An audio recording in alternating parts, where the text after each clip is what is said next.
बंदर हैं, बंदर बंदर बंदर। मस्त पानी पी रहे ना। काटेंगे तो नहीं।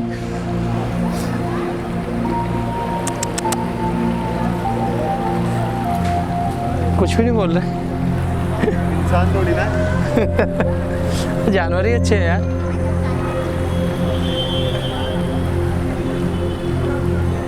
फुटेज खा रहे हैं। पानी बड़ा ठंडा है गंगा रिवर का तो। चलो ऑडियंस को बता देते हैं कि ये है गंगा नदी में से एक नहर निकली हुई है, कैनाल, जिसको हम सब गंगा नहर बोलते हैं यहाँ पर। और गंगा विश्व पितामह की माता हैं और महाभारत में आप सभी को पता होगा। और ये बड़ा ही पवित्र गंगा नदी का जो उल्लेख हमारे पुराणों में, और मुझे डर लग रहा है बट मैं कंटिन्यू रखूँगा, कट मत करना। जो गंगा नदी का हमारे पुराणों में और सभी बुक्स में उल्लेख हुआ है, ये बड़ी ही पवित्र नदी है। एक बार किसी राजा के पुत्रों को श्राप मिला हुआ था, वो मुझे डिटेल में जाना पड़ेगा, बाद में मैं कभी जाऊंगा। एक छोटे छोटे मतलब वो शॉर्ट में आपको बता देता हूँ कि राजा के पुत्रों को श्राप मिला हुआ था, और वो श्राप जब भी टूट सकता था कि जब गंगा नदी पृथ्वी पर आए। तो वो आप देखते ना शिव जी की जटा में से गंगा नदी निकलते हुए, तो स्वर्ग से गंगा नदी धरती पर डायरेक्ट नहीं आ सकती थी, क्योंकि फोर्स इतना था कि धरती पर आती तो सारा का सारा पृथ्वी का सर्वनाश हो सकता था। तो उसके लिए कैलाश पर्वत पर हमारे महादेव रहते हैं, तो उन्होंने अपने जटाओं में ऊपर से जो फोर्स था, वो जटाओं में उनको स्थान दिया। जो एक फोर्स से ऊपर स्वर्ग से गंगा नदी आई, तो उन्हें वहाँ से स्थान दिया। और जटाओं से हिमालय से जैसे गंगा नदी आ रही है, तो वहीं से गंगा नदी पूरे इंडिया में, मतलब नॉर्थ इंडिया में तो ख़ासतौर से काफ़ी जगह तक फैली हुई हैं। और गंगा नदी के पानी में जितना मैं जानता हूँ, कभी कीड़े भी नहीं पड़ते हैं। आप उसको सालों साल तक रख सकते हैं। साइंटिफिक ये प्रूव है ये बातें। तो मैं अभी इतना ही बता सकता हूँ, क्योंकि मैं भी इतना बड़ा ज्ञानी नहीं हूँ। मैं भी गूगल से देखता हूँ और मैं भी बुक्स पढ़ता हूँ। एक जागरूकता फैलाने की कोशिश कर रहा हूँ, और जागरूक होना भी चाहिए हम सबको। ऐसा नहीं है कि मैं बहुत बड़ा ज्ञानी हूँ और आप सबको ज्ञान दे रहा हूँ। आप सबको मेरी तरह सर्च करना चाहिए। और मैं भी छोटी छोटी बातें हैं जो मेरे सामने आती हैं, क्यों हम गंगा नदी को इतना पवित्र मानते हैं, तो इच्छा रहती है, सॉरी जागरूकता नहीं, काफ़ी हिंदी के शुद्ध वर्ड्स आजकल मैं बोलने की कोशिश कर रहा हूँ।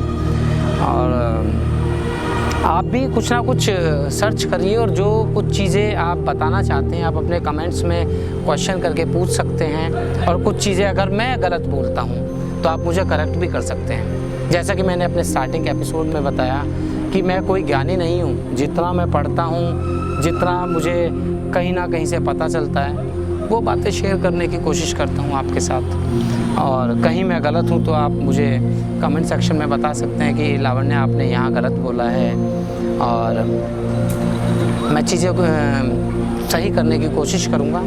और जो चीज़ें सही होंगी वो भी आप ही तक पहुँचेंगी, और जिन लोगों को नहीं पता उन लोगों को ज्ञात होगा क्या चीज़ सही है क्या गलत है। और बीइंग ए सनातनी, बीइंग ए हिंदू, हम सभी को छोटी छोटी अपने धर्म की बातें हैं, कौन सा त्यौहार क्यों मनाया जाता है, किस लिए मनाया जाता है, तो वो भी बातें करते करते आगे के एपिसोड्स में आपको बताने की कोशिश करूँगा। तो आज शुरू करते हैं आगे के एपिसोड्स। हमने श्लोक नंबर 30 तक कर लिए थे, तो बढ़ते हैं श्लोक नंबर 31 की ओर। चलो थोड़ा उधर की साइड टहलते हैं और उसके बाद वहाँ बैठकर उच्चारण करते हैं जय गंगा मैया। तो बात है श्लोक नंबर 31 पर। निमित्तानि च पश्यामि विपरीतानि केशव, न च श्रेयो न्युपश्यामि हत्वा स्वजन महावे। हे केशव, मैं लक्षणों को भी विपरीत ही देख रहा हूँ, तथा युद्ध में स्वजन समुदाय को मारकर कल्याण भी नहीं देखता। तो इसी से रिलेटेड और इसी से कंटिन्यू होता हुआ अगला श्लोक है, श्लोक नंबर 32, जिसमें अर्जुन कहते हैं न काड़ाक्षे विजयम कृष्ण न च राज्यम सुखानि च किम नो राज्येन गोविंद किम भोगे जीवितेन। वाह, हे कृष्ण, मैं न तो विजय चाहता हूँ और न राज्य और तथा न ही सुखों को। हे गोविंद, हमें ऐसे राज्य से क्या प्रयोजन है अथवा ऐसे भोगों से और ऐसे जीवन से भी क्या लाभ है। तो इसी की कंटिन्यूएशन में श्लोक नंबर 33 और 34 का भावार्थ इकट्ठा है श्रीमद् भगवद गीता में। तो मैं आपके सामने उच्चारण करूंगा श्लोक नंबर 33 और 34 एक साथ। येषामर्थे काड़क्षितम नो राज्यम भोगा सुखानि च तमेव वस्थिता युधे प्राणाश्च कत्वा धनानि च। तो श्लोक नंबर 34 भी इसी के साथ है, उसका मैं उच्चारण करता हूँ। आचार्य पितर पुत्रस्तथव च पितामह मातुला शवसूरा पुत्रा श्याला संबंधिन स्तदा। इसका भावार्थ है 33 और 34 का एक साथ भावार्थ है। हमें जिनके लिए राज्य भोग सुख आदि अभिष्ट हैं, ऐसे धन और जीवन की आशा को त्याग कर युद्ध में खड़े हैं। गुरुजन, ताऊ, चाचे, लड़के, उसी प्रकार के दादे, मामे, ससुर, पौत्र, साले तथा और सभी संबंधी लोग हैं।